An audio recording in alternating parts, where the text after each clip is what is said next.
Olá, tudo bem com vocês? Estamos de volta com seu Conexão Saber. Estou hoje acompanhado aqui com meu amigo Bruno. Olá. E nós vamos hoje debater algo muito usado, que são os chamados ditados. São chamados de ditados, provérbios, adágios.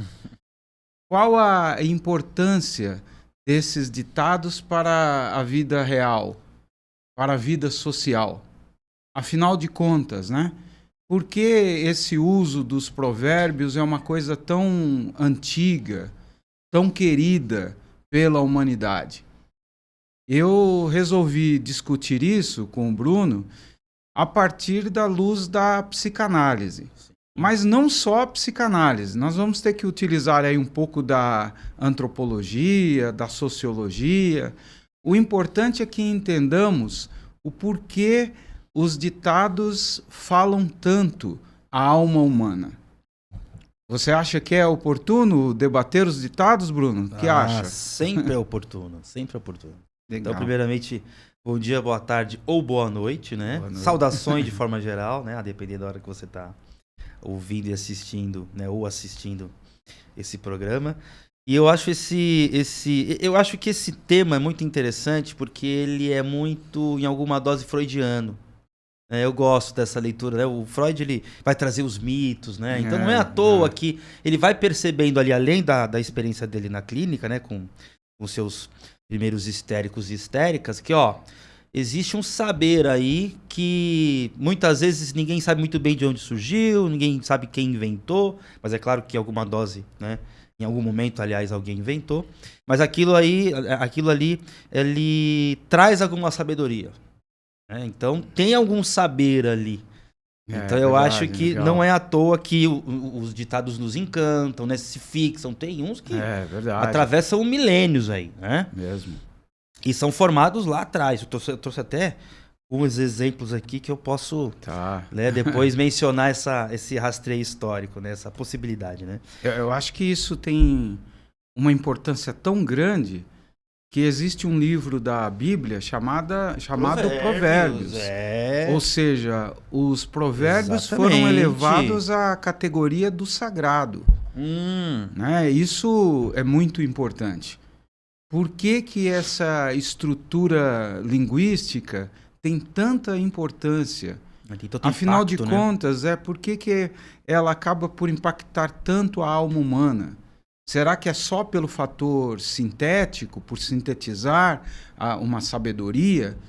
Provavelmente há outros elementos que nós vamos discutir aqui, até a partir do Freud ou de outros, né, teóricos que possam nos ajudar a entender o enigma dos ditados, dos adágios.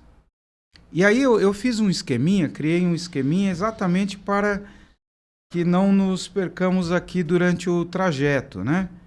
Como primeira questão, eu coloquei quais as relações entre os chamados ditos populares e o inconsciente. Essa é uma pergunta de 1 milhão, né? Não é fácil de ser respondida. Mas o próprio Freud tinha interesse em analisar essas coisas mais populares e mostrar a faceta inconsciente. Lembro de um texto de 1905, que é a relação entre o inconsciente e o xiste, ou xistes e o inconsciente. Excelente livro. É verdade. E outros livros também, como Psicopatologia da Vida Cotidiana, ele vai trabalhar exatamente essa faceta inconsciente desses ditos populares. E uma coisa importante, até é parte do título, né? Como diz o ditado. Boa. Essa forma, né, de se colocar, como diz o ditado, mostra bem que o ditado tem um peso tão grande que parece ser um ente, uma entidade, uma coisa à parte. Eu lembro bem da própria insinuação grega do Aedo, que era o recitador, aquele que tinha, né, como missão promover a aletheia, ou seja, o não esquecimento da verdade dos deuses, dos mitos. E é interessante que ele era alguém que era transpassado exatamente pela verdade dos ditados, dos contos. Ele não era o criador, e sim apenas o portador, o veículo de uma mensagem antiga que muitas vezes era pensada também como sagrada. E aí está na hora, né, de entendermos qual a relação entre esses adágios, esses contos e o inconsciente. Você quer começar a falar sobre isso? Claro. Fica à vontade. Eu acho que até uma boa pontuação que você trouxe, né, que como diz o ditado, né? Então o ditado não fala, o ditado diz. Então ele diz alguma coisa que muitas vezes não está na fala, né? O Lacan vai trabalhar a ideia, eu gosto muito dessa ideia, um dos primeiros grandes contatos com os conceitos, aliás, foi um dos primeiros conceitos que eu entrei em contato com ele, né, da obra dele, que é justamente uma separação entre o enunciado e a enunciação, né? Então a enunciação diz alguma coisa, que vai às vezes contra o que fala o enunciado, né? Então, como diz o ditado, é bastante oportuno esse título, né? E aí, nessa primeira abordagem, nesse primeiro momento do nosso programa, é a ideia do... Qual é a relação, né? E aí, lembrando, impossível não lembrar o texto do Freud, né? A relação, né? Os xistes e a sua relação com o inconsciente. Que existe ali um saber que vai sendo dito pela aquele ditado. Então, por exemplo, né? Quem desdenha quer comprar. Eu trouxe uma listinha. Tá. Aqui, né? Quem desdenha quer comprar. Então, o que você entende disso? Ó, aquela pessoa que enunciadamente diz não se interessar por alguma coisa, na verdade quer aquela coisa. Então, quem desdenha quer comprar. Aí, obviamente que isso aí deve ter surgido na economia, né? Claro. Né? Porque eu quero abaixar o preço. Aquela tensão não enunciada entre comprador e vendedor. Né? Então, eu sempre... Né, o comprador quer comprar pelo preço, né, pelo menor preço possível, enquanto que o vendedor quer vender pelo maior preço possível, né? Pelo máximo preço possível. Então, ali esconde esse intuito que é falado. Isso aqui, essa taça, já vi melhores, viu? Já vi melhores, já comprei melhores mais baratas. Então, quem diz não? Porque inconscientemente falando, ou pelo menos até uma esfera um pouco mais consciente, não, puta, eu quero essa taça, eu preciso dessa taça, só que o preço tá muito alto, eu não tenho tal. Então esconde alguma coisa, né? Então quem desdenha quer comprar, quer dizer, olha, eu quero comprar, né? Eu quero comprar, mas eu tenho que desdenhar para conseguir uma vantagem em relação àquele que me vende, né? Nessa sua explicação, isso se encaixa bem numa espécie de formação reativa, né? O indivíduo diz o oposto daquilo que deseja inconscientemente. Exatamente. Uma boa colocação sua, porque nós temos aí o Lacan, né, que vai continuar o trabalho do Freud, ou pelo menos a nível mais linguístico, né, que ele vai se debruçar bastante com a questão da matemática, da linguística e tal, né? E também na época dele essas ciências estavam mais avançadas. Ele vai dizer assim, olha, 3 livros do Freud são linguísticos. Ele meio que deixa o resto da obra um pouco de lado, né? Ele escanteia um pouco, mas ele se foca nesses 3. Que são, né? A interpretação dos sonhos, os xistes, a relação com o inconsciente, que já mencionamos, e a psicopatologia da vida cotidiana, que é um ótimo livro para quem quer começar a entender o que esse negócio de inconsciente, psicanálise e tudo mais. Só que, o que vai o Freud ter que ter percebe? fôlego, porque é um livro complexo. Mas né? É um livro gostoso de ler. É um livro gostoso, É um livro gostoso. E aí a gente também perde um pouco, né? Porque é traduzido do alemão, então, né? Bom, enfim, qualquer tradução direta do alemão ou então indireta vai ser do alemão. Verdade. Né?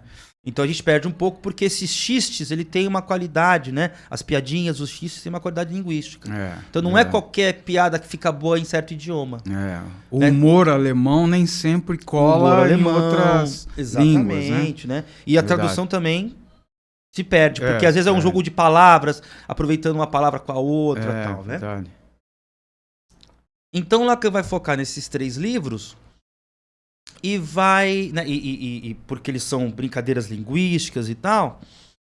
E quando você lê os 2 últimos, né, a psicopatologia e os xistes, você percebe que nos sonhos acontece alguma coisa parecida. Porque o sonho o próprio Freud diz isso, né? Na relação entre o inconsciente e os xistes, ele vai usar a análise comparativa baseada exatamente nos sonhos. Exatamente. Ele diz, olha, o mesmo jogo, né, linguístico que ocorre aqui, ocorre também por imagens, né? Exatamente. E é muito interessante também, tem a ver também com as palavras mais uma vez, né?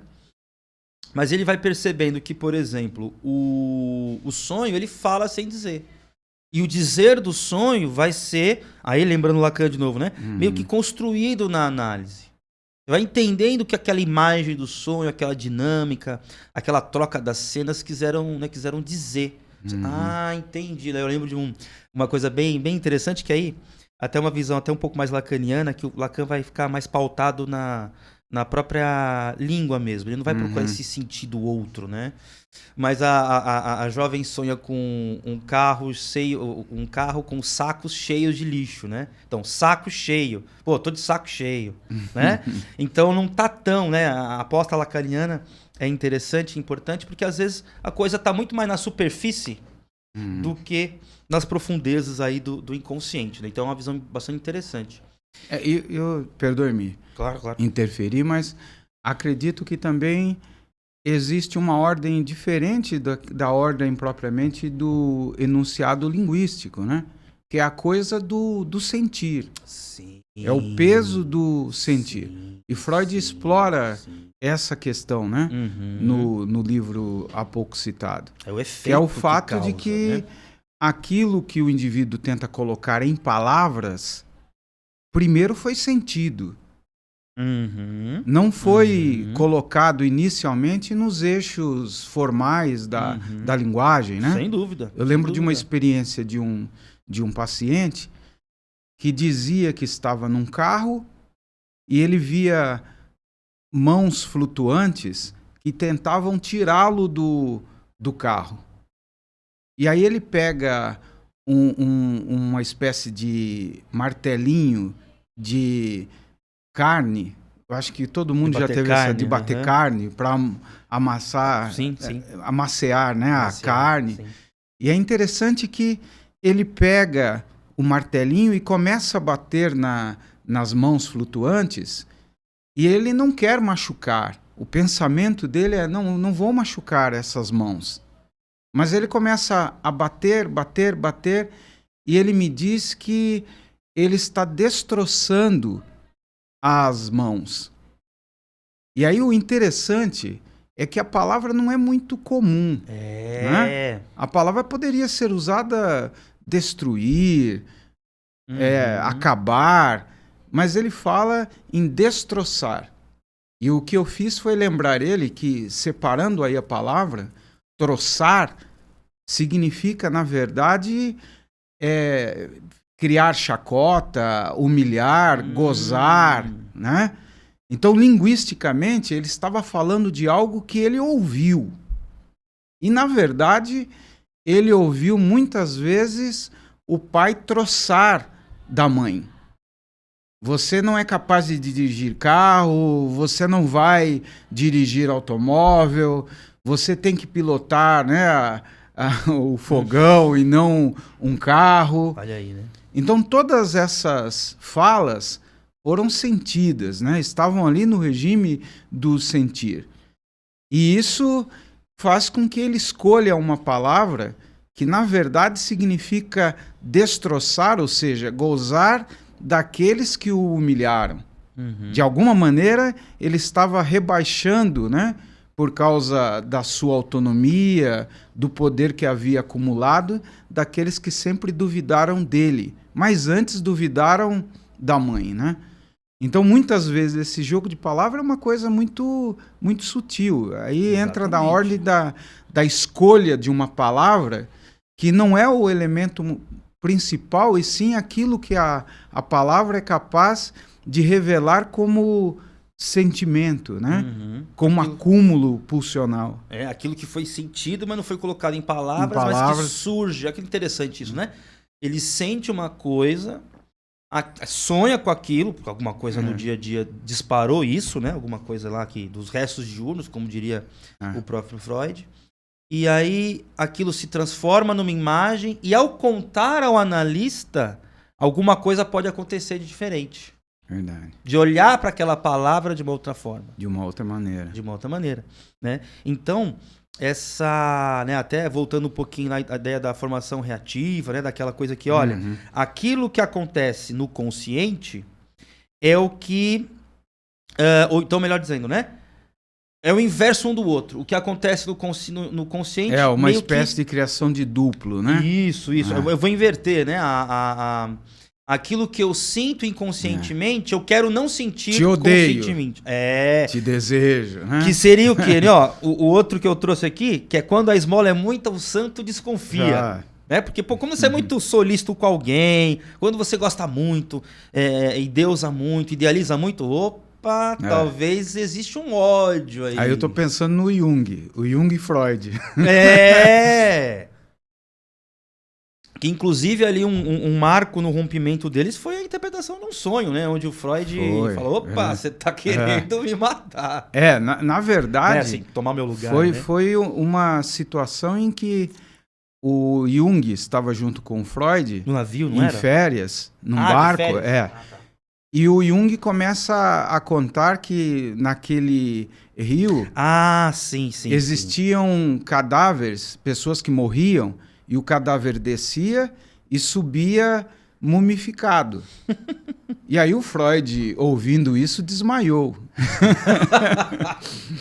E ao acordar, né, interpretou aquilo como o desejo de morte, né? De superação. E o Freud não estava errado, né? Depois a história revelou que o Jung não só amava, mas paradoxalmente queria tomar o próprio lugar do Freud, né? Exatamente. Né? Como é que tinha um ditado, me fugiu agora. Não vou lembrar agora. Mas é interessante que esse saber, né, foi percebido pelo Freud antes mesmo daquilo ser posto em palavras. Ele desmaia. Ele foge da situação. Né?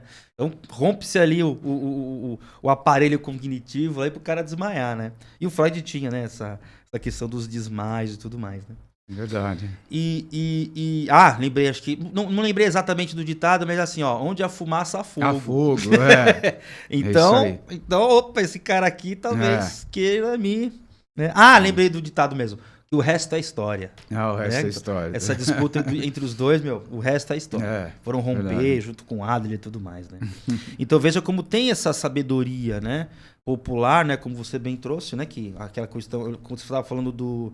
Qual era o nome? Bom, eu lembrei do sofista, né? Que para Platão, todo mundo que não era filósofo era sofista. E como se os sofistas não fossem filósofos. Inclusive, um ótimo trabalho que Platão fez foi nos convencer de que ele não era um sofista. É verdade. Né? O cara era tão bom sofista que nos convenceu de que não era. Mas voltando ao tema, né, principal, existe esse saber que, como você bem trouxe na questão da Bíblia, né? Que aquilo ganha uma sabedoria que, olha... Onde a fumaça há fogo, quem desdenha quer comprar. Então isso se repete ao longo do tempo. E há um ente que às vezes é pensado como se fosse uma divindade, um deus, mas parece aí, como diria o Durkheim, um ente que seria a própria sociedade. Né? O grande outro, ou seja, aquele que fala aos nossos ouvidos sem ter propriamente boca. Porque ele usa as bocas dos seres sociais. Dos pequenos outros. Dos pequenos outros. E é interessante isso, porque isso dá margem para uma... Acho que até para a gente avançar um pouquinho, curiosamente, para o último, né? Na última questão, né? Que quem é o mensageiro. Porque, veja, esse saber vai passando de geração em geração e... Deixa eu ver aqui... Pode meio que sintetizar o que está rolando naquela sociedade naquele momento. né? Pode condensar, como diria o próprio Freud, uma ideia que é símbolo, que é emblema de um certo recorte sócio-histórico. Então eu estou lembrando aqui de um ditado que tem surgido recentemente, né? Que é, na prática a teoria é outra. Então, é muito interessante isso, até como uma forma meio sintomática de avaliar a nossa sociedade. E olha, quando alguém diz que na prática a teoria é outra, e que aquilo começa a ganhar corpo, né? Começa a cair na boca do povo, pô, quer dizer então que alguma coisa que nos está sendo contada como teoria não é bem assim. E a prática é outra. Né? Na prática, a teoria é outra. Há uma certa discrepância, Há uma certa, né? Existe a percepção de que alguma coisa está estranha. Então, alguma coisa está descompassada aí. Né? Aí nessa esteira, até, me perdoe até a envolver um pouco mais de política, mas é uma coisa breve, são parênteses, né? Que também não é bem um ditado, mas é uma ideia de que, bom, a democracia ela serve muito bem para impedir que os ruins fiquem por muito tempo no poder, né? Mas olha, como na prática a teoria é outra, meu, não tem nenhum bom. Parece que não vem nenhum bom. É só entre ruim e pior, ruim e pior. Só troca só o ruim pelo pior. Só troca o partido, a legenda, etc. Mas não muda a própria pessoa, mas não muda muita coisa, né? Claro que alguns são bem piores do que outros, né? Não estou dizendo que é tudo a mesma coisa. Mas veja como que essa ideia de que na prática a teoria é outra... Oh, caramba, é verdade, porque pô, vou lá, vou trabalhar bastante e conseguir. Não. Na prática, a teoria é outra. Lembra bem aquele outro ditado, né? Para bom entendedor, meia palavra basta. Esse também é muito bom. Todos esses ditados parecem lembrar que as palavras não foram criadas simplesmente para revelar aquilo que nós sentimos, para falar a verdade. As palavras podem mais esconder, omitir, de que propriamente revelar. E esses ditos, de alguma maneira, flertam com isso, né? Há sempre uma discrepância, há uma borda que não é, muitas vezes, captada pelas palavras, ou, muitas vezes, as palavras são usadas como armas, como armadilhas, né? O que normalmente no sentido ideológico não se trabalha dessa maneira, né? No sentido ideológico, as palavras parecem ser apenas enunciação da verdade, aquilo que revela aquilo que nós verdadeiramente sentimos, né? Até modernamente, já que você inseriu um pouco aí de política, tem se brincado muito com a ideia da taxa, né? De um deputado, de um ministro que está taxando. Eu não vou avaliar se isso é verdadeiro ou não, não é esse o objetivo. Perfeito. Mas apenas estou querendo mostrar que esse tipo de coisa também não é algo criado sem sentido. Essa é uma questão que eu aprendi muito jovem a partir da leitura de um livro chamado O que é Ideologia, da Marilena Chauí, grande filósofa brasileira. E ela diz que muitas vezes o humor é usado para menosprezar uma mensagem séria. O humor é uma arma para, muitas vezes, tirar a seriedade de uma proposta, para ridicularizar uma ideia. Caricaturar. Né? Então, quando você está brincando, ou esses memes que se produzem, eles têm um objetivo aí, né? Que não é um objetivo simplesmente de divertir. Eles são até engraçados. Sim, sim. Mas quando você ri, você se abre. O riso, o humor, faz você se abrir e diminuir o seu senso crítico. Você não analisa com a mesma profundidade que analisaria se usasse outro tipo de visão. A visão do humor é essa visão leve, que leva você a uma abertura e, de repente, a comprar novas ideias. Se identificar com novas ideias. E cristalizar.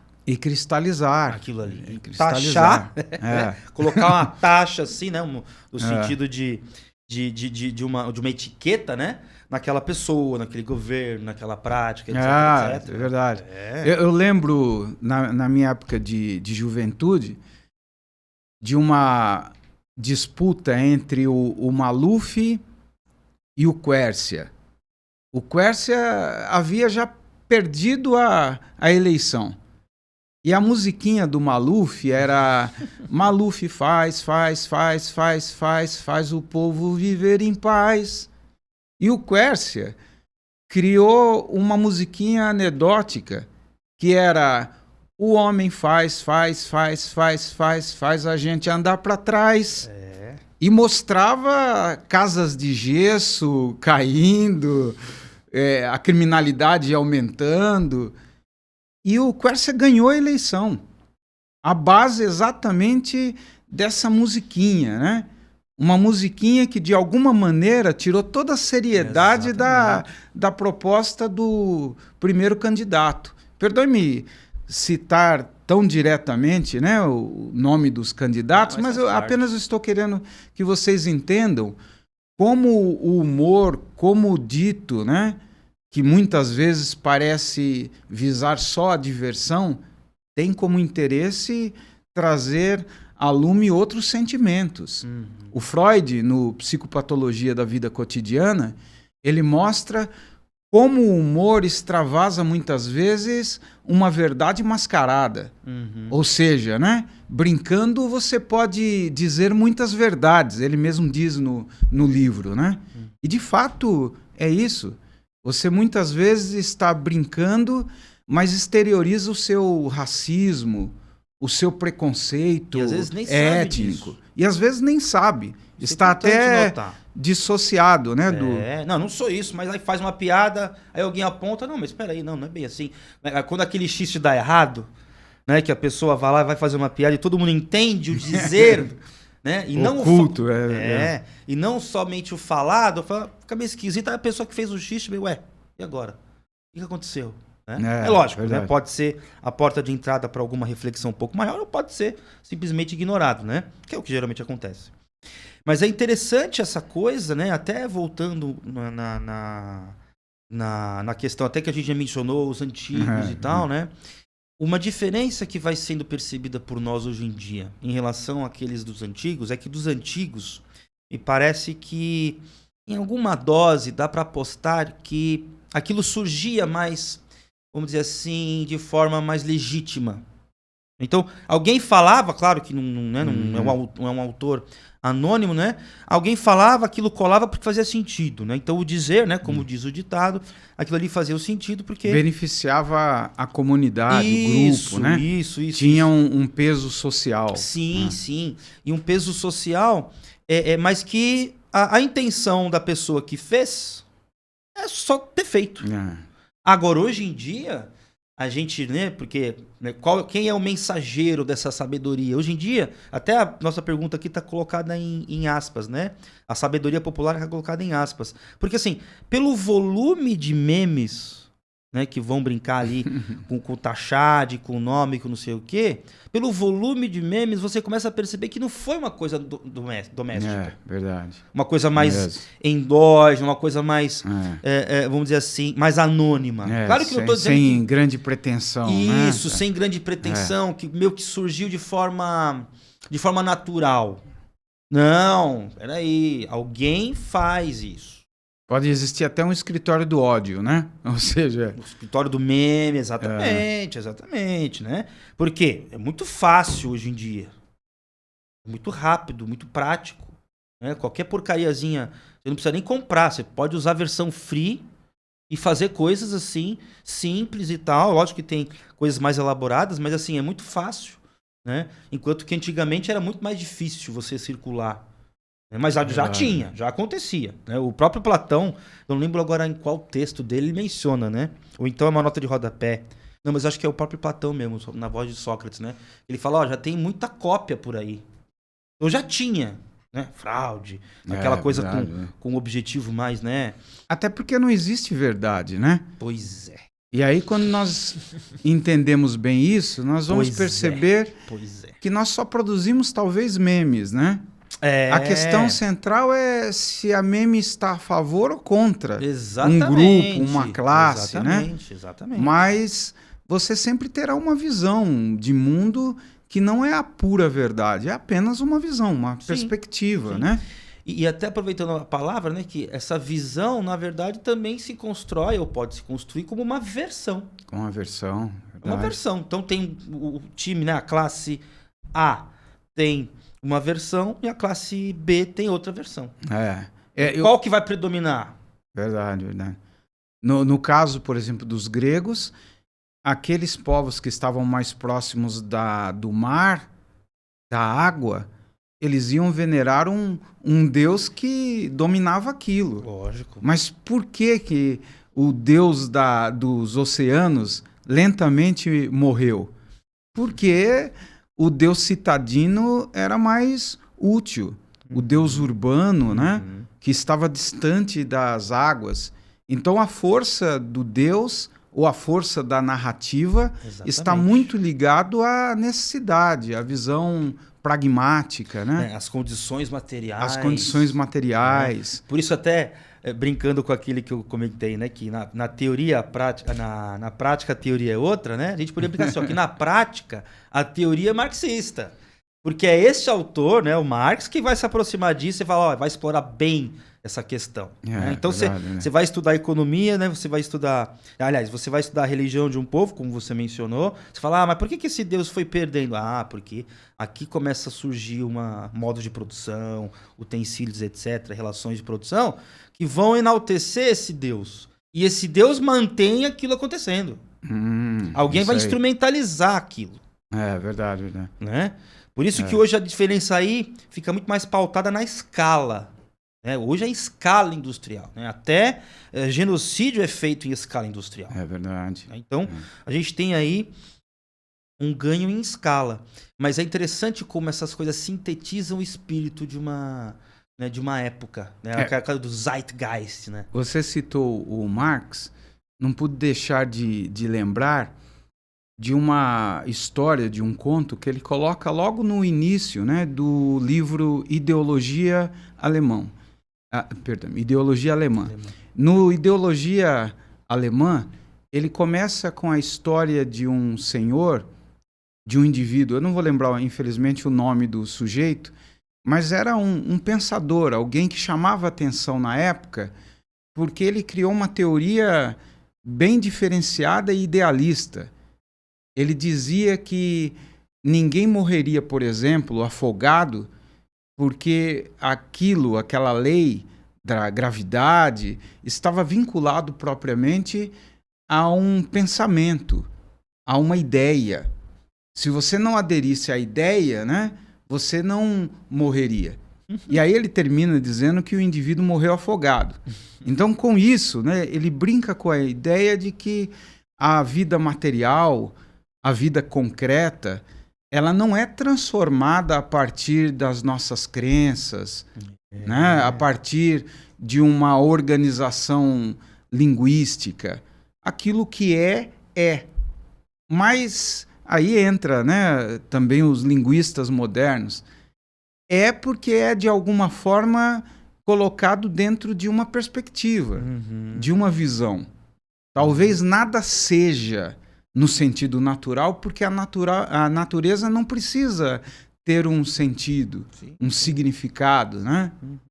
Pensa que isso faz sentido, Bruno? Faz. E você, sempre quando a gente coloca as palavras nada e o logo depois, né? Alguma conjunção do verbo ser, eu lembro do Gorgias, né? Gorgias. Que, querendo ou não, era um cara até um pouco mais velho que Platão ali, e talvez um pouco mais novo que Sócrates, né? Eu não vou saber precisar exatamente ali a idade dele ali.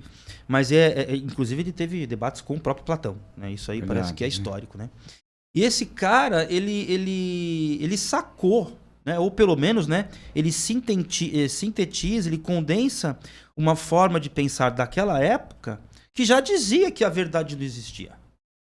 Verdade, que o nada sim é. É muito interessante, né? As 3 teses que ele traz no Tratado do Não Ser, né? É Pesquisa verdade, aí no né? Google, é muito legal ler, curtinho. Tem várias traduções possíveis de trabalho de graduação do pessoal que estuda grego, etc, né? Porque também tem essa questão da linguística, né? Da língua, né?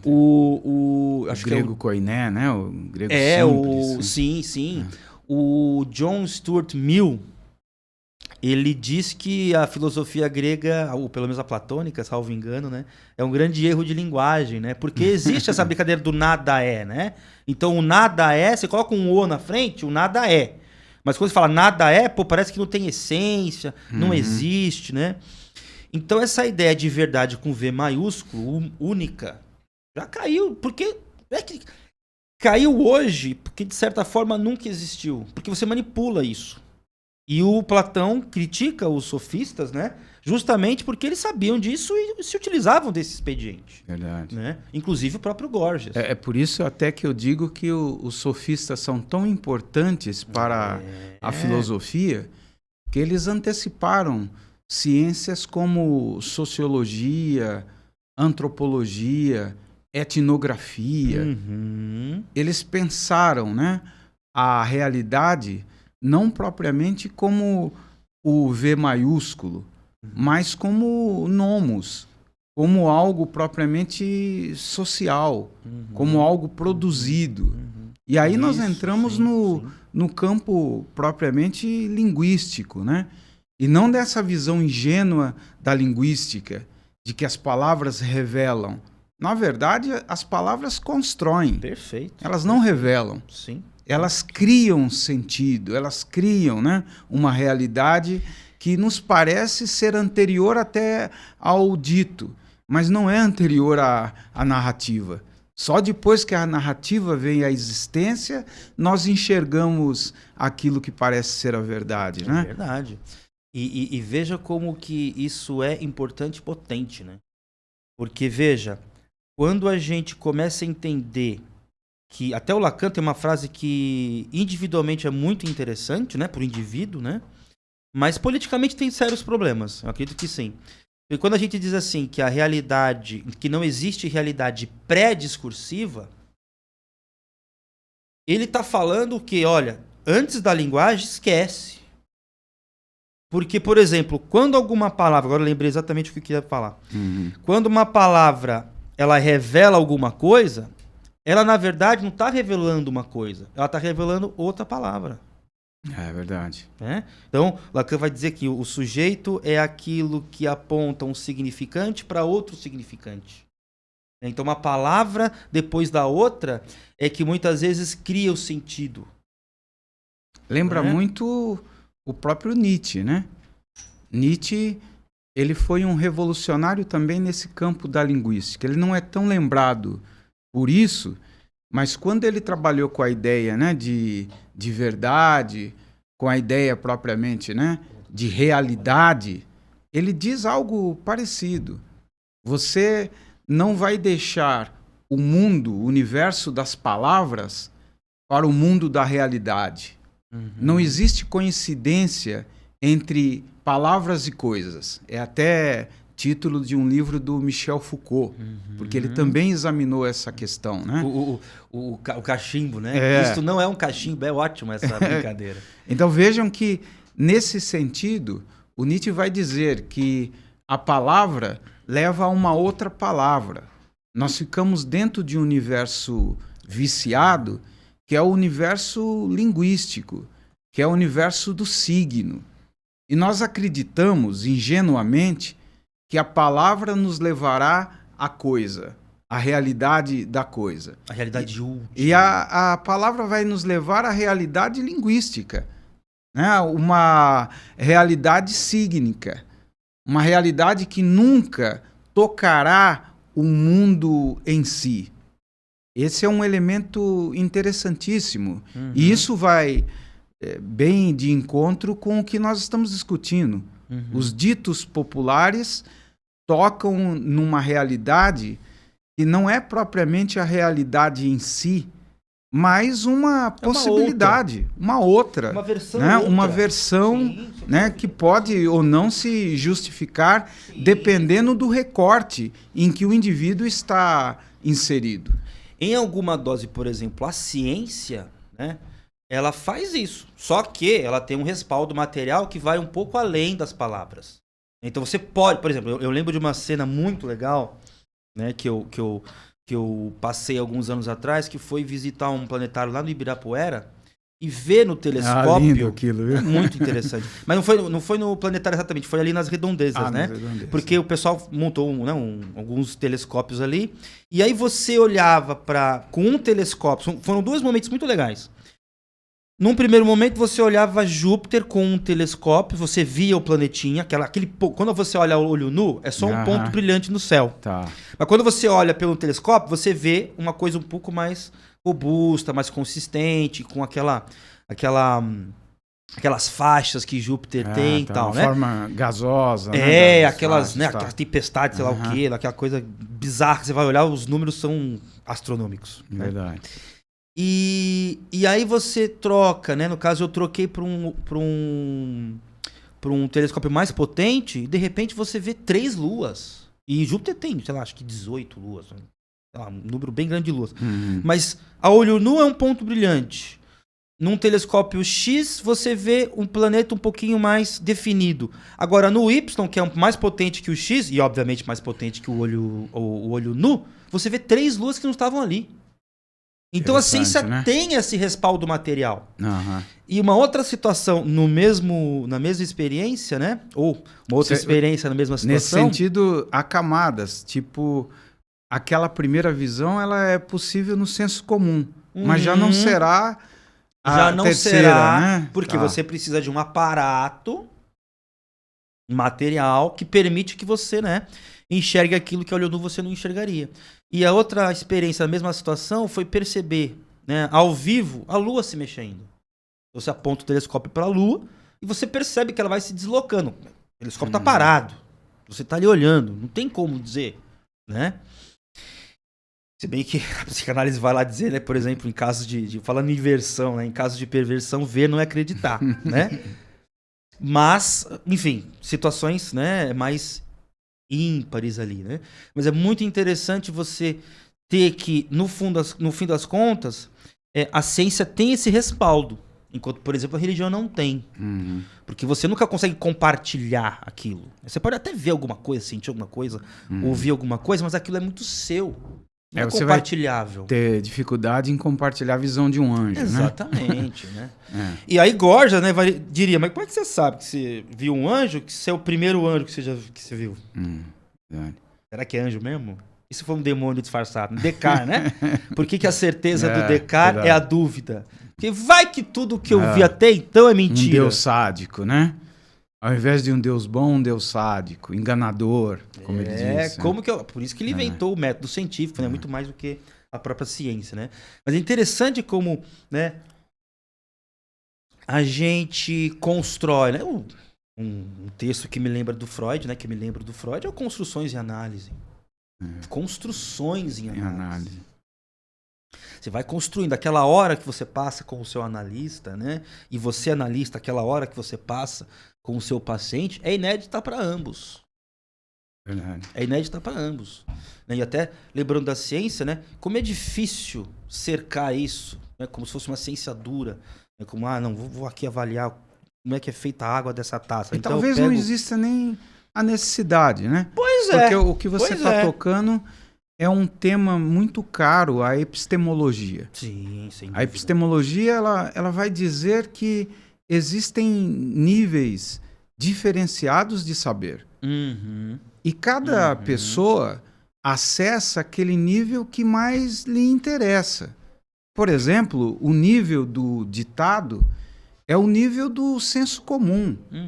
E às vezes, no sentido de orientação, pode te ajudar muitíssimamente. Pode te servir. Lembrei de um bom. Nem tudo que reluz é ouro. É uma sabedoria que, cuidado. Verdade. As aparências enganam, né? Até um outro que eu acho bem legal, de forma que também, esse aí, cruzou milênios, praticamente. 2 milênios, né? Um dito que é atribuído ao César, né? O Júlio César. E para ele, assim, ó, a César não basta ser honesto. Né? No caso da honesta, né? Porque ele tá falando da esposa lá. Né? Tem que parecer honesta. Então, veja, ó, tô num lugar social onde qualquer coisa que apareça ser diferente do que deve ser, eu vou considerar como um engano. E que a história é interessante, né? Que tinha lá, o pessoal grego gosta de uma bagunça, né? E aí a mulher dele foi para uma bagunça só de mulheres. Bagunça, acho que você entendeu. Vamos deixar sua bagunça para um dito, né? E aí ela foi para uma bagunça onde não eram permitidos homens. E ele chegou ao ouvido dele, boato, que um homem se disfarçou de mulher e foi nessa bagunça. Aí ele fala, olha, aí ela chegou a conversar, não, fica tranquilo, não aconteceu nada, ó. A mulher de César não basta ser. Eu sei que você não me traiu, eu sei que você não tem nada a ver com isso. Mas não basta ser. Tem que aparecer. Tem que parecer, né? Então veja como isso cruzou 2 milênios. É verdade. E esse elemento ainda na politicamente questão, né? Ainda é muito importante. É muito importante. É importante também ter em mente que quando nós falamos nos vários níveis de conhecimento, de sabedoria, nós até poderíamos, eu vou me atrever aqui a fazer uma comparação, que o ditado, ele está próximo desse campo mais popular, do senso comum. E a psicanálise poderia ser o aprofundamento desse senso comum. Sem dúvida. Uma outra maneira de conhecer, de se orientar, né? Que não desmente propriamente a ordem dos ditados. Exatamente. Apenas aprofunda. Apenas é uma maneira um pouco mais esquematizada, sistematizada de chegar a algo que não se chega comumente pela consciência. Porque o ditado tem essa questão também de acessar algo que não é só a consciência. É um saber sem conhecimento. Sem conhecimento. E parece atingir um nível mais profundo do indivíduo. Essa é uma questão que aprendi logo cedo ao estudar psicanálise, que a metáfora, a imagem, tem um poder muito maior de que o dito formal. Até mesmo, né? Um escrito científico não tem o mesmo poder, muitas vezes, do que a metáfora. É por isso que Freud foi alguém que construiu metáforas interessantíssimas também com interesse didático. Lembro, né, de outros grandes oradores como Jesus e as suas parábolas. Então, na verdade, a parábola, o dito, o adágio, tem o poder de mexer no campo emocional, ir um pouco além daquele campo meramente intelectual. Por isso que brinquei com a ideia de que o conhecimento científico, embora seja, né, o mais importante para o progresso humano, isso é inquestionável, ele nem sempre é útil. Ele, às vezes, é dispensável, dependendo do recorte social em que você está envolvido. Você não vai explicar algo científico num bar, numa reunião de amigos. De repente, a sabedoria popular, nesse lugar, tem um valor de orientação maior. Acha que isso faz sentido? Total. E, né, até lembrando que eu fiz engenharia, né, antes de me aventurar pela psicanálise, depois agora, né, com Lacan, estudando um pouco mais de matemática, eu lembro de uma situação, né, de um caso provavelmente real que ganhou notoriedade e ganhou, né, não bem o dito, né, mas ganhou ali virou emblema, né, de uma profissão, por exemplo. Então, pelo menos a diferença entre o engenheiro, que é muito mais técnico, né, que quer calcular as coisas e quer esquematizar de uma forma mais distante, né, da realidade prática, que é a realidade daquele cara do operário que está no chão da fábrica, né? Então, existia um problema que numa fábrica de sabonetes, que os compradores do sabonete estavam reclamando que muitos consumidores devolviam o sabonete porque a caixa vinha vazia. E aí os engenheiros, não, temos que resolver esse problema, levou para reunião, uma mesa que nem essa aqui, tal, Aí uma máquina, não sei o que lá tal, gastou não sei quanto, fizeram a máquina e quando foram ver, a máquina não tava implementada. Como assim vocês não implementaram a máquina? O pessoal do chão de fábrica. Como é que vocês não implementaram a máquina? Não, sabe o que é? Essa máquina é muita dor de cabeça, muito cheio de mimimi, frescura, não tem também. E outra, né? Não tem como colocar, vai ocupar espaço. O que a gente fez? A gente pegou um ventilador, colocou ali bem aonde as caixas, né? Com o sabonete passavam e o ventilador expulsava a caixa vazia, enquanto que a caixa cheia passava. E aí, obviamente, que essa reclamação, né, de caixas vazias foi, né, colocada a zero. Mas por quê? Porque às vezes, e uma coisa que é importante, né, nós não somos contra a ciência, porque hoje existe um ataque da psicanálise que ora ela é pseudociência. Eu ouvi recentemente uma coisa bem interessante, que o objeto dela, que é o inconsciente, né, o sujeito, alguma coisa nesse sentido, não é reivindicado por nenhuma outra ciência. Então, nem faz sentido colocar a psicanálise como ciência ou pseudociência. Né? Nem como não ciência, porque não estamos interessados em disputar o objeto, não é o corpo, não é, né, a mente consciente e tudo mais, né? Mas veja que muitas vezes isso pode... só retomando, né? Nós não negamos a ciência, tome vacina, etc, etc. Confie no seu médico, né? Tranquilo. Mas é interessante lembrar, né, e pontuar os limites disso. Às vezes a sua avó sabe mais que o seu médico. Às vezes. Mas faça a ressonância. Faça o exame de sangue, não é isso que eu tô, né, querendo dizer. Mas é só a gente pautar, e acho que alguém, até lembrando o que você disse, né, que Lacan diz muito bem uma coisa bem legal, que o psicanalista é o sofista da nossa época. Então alguém tem que ir lá e falar, calma, gente, calma. A razão é muito legal, mas ela tem limite. A matemática é muito legal, mas tem limite. A linguagem é muito legal, a ciência é muito legal, mas calma, tem limite, né? Tem as suas falhas. Né? Então, é promover até uma visão, né? Uma versão mais adulta. Que eu vi também na esteira desse debate uma coisa muito interessante, né? Comentei há pouco do Gorgias e a sua disputa, né? Um grupo que pensava mais como Gorgias e um grupo que pensava mais como Platão. E é interessante que a gente comece a pensar em abandonar esse berçário platônico. Porque essa verdade com V maiúsculo,